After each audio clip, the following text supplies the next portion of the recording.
Bugun eng charchoqli kun. Sababi ertalabdan sozlash ishlari jarayoni boshlangan. Deyarli konsert boshlanishidan 1 daqiqa oldin ko'p narsalarga ulgurmagan holda tugatdik. Va juda ham xavotirli bo'ldi. Bilasizmi, agar xavotir bo'lsa, yana ham charchoqlar ko'payadi, yana ham odam stressda bo'ladi. Lekin hozir mana konsert tugagandan so'ng hammasi esdan chiqdi. Muxlislarning mehri, muxlislarning olqishi albatta bu narsalarni sezdirmaslikka harakat qiladi. Shahriyor rap bilan duet fikri kimdan chiqdi? Shahriyor kimdan chiqdi? O'zimizdan. Begona bo'lmadi fikr. Gap orasida shunaqa taklif O'zi bo'ldi. Shahriyor bilan bir duet tarona yozishimiz kerak edi. U taronani bir necha yillar avval olib qo'ygandik. Keyin qarasak, u tarona chiqib ketibdi. Chunki uni muallifi boshqa insonga bergan ekan. Keyin mayli agar tarona chiqmagan bo'lsa ham, o'sha ikkita hit taronani birlashtirgan holda kuylaymiz sani shu sahnada degan bir fikr paydo bo'ldi va bundan oqilona foydalanishga harakat qildik.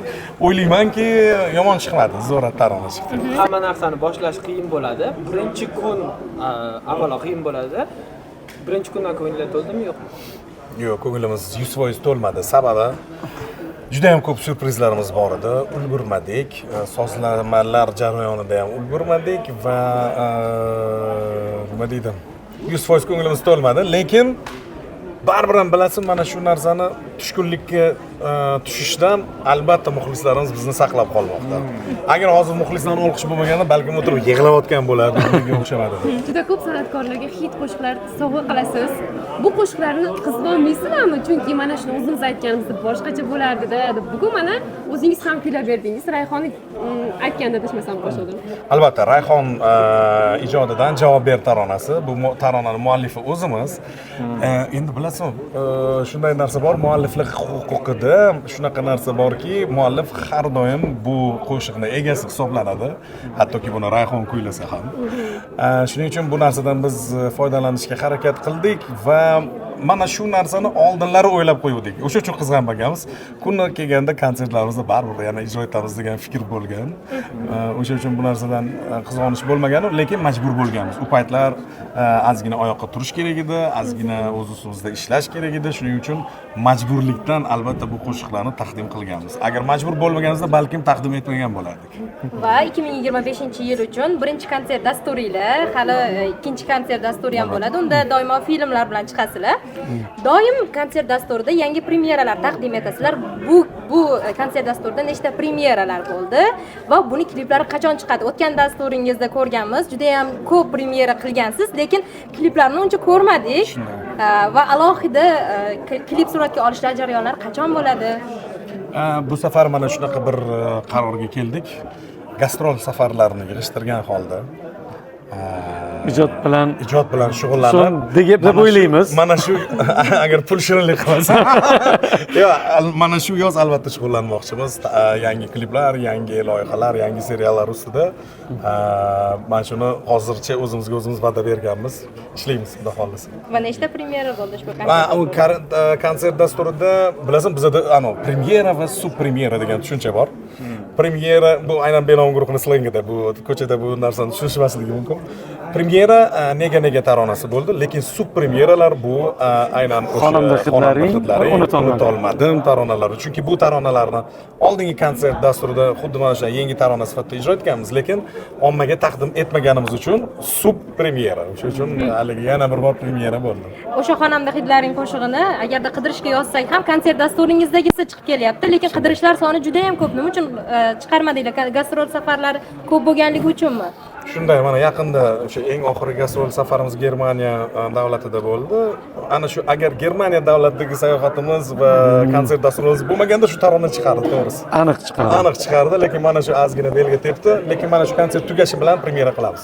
Xonanda hidlaringiz. Bir konsertda uchrashib qolganimizda so'raganimda do'st haqida nega qo'shiq kuylamagandingiz desam, hozirda ish olib borilyapti, kuylaymiz degandingiz. Nimaga bugun do'st haqida qo'shiq bo'lmadi, premyera bo'lmadi? Yoki ishlanyaptimi o'sha? Ha, ishlanmoqda. Do'st taronasi komil bir chiroyli tarona yozgan, u taronaga men qarshilik qilmoqdaman. Nimaga? Bilmadim. Ko'ngli 100% to'lmayapti.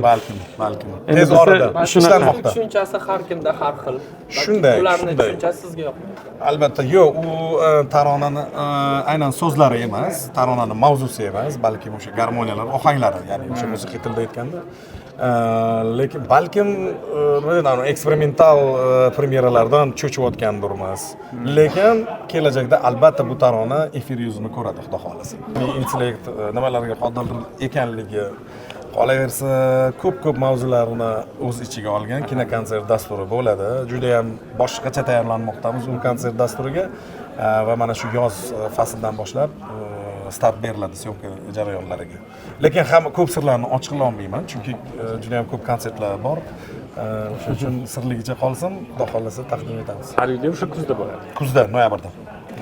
Barchamiz bilamiz, san'atkorlar doim muxlislarini sahnaga chiqishganda kuzatishadi. Nima deb o'ylaysiz? O'tgan safargi konsertlardan bu safargi konsertlar qanaqa jihatlar bilan farq qildi? Muxlislaringiz o'zgarganmi yoki o'zingiz qanaqadir yangiliklar kiritganmisiz?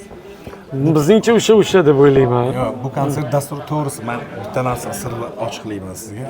Qanaqa o'tganidan xabarim yo'q. To'g'risi, chunki hayolim faqat orqa tomonda bo'ldi, bolalarda bo'ldi, sozandalarda bo'ldi, chunki juda ko'p narsalarga ulgurmadik.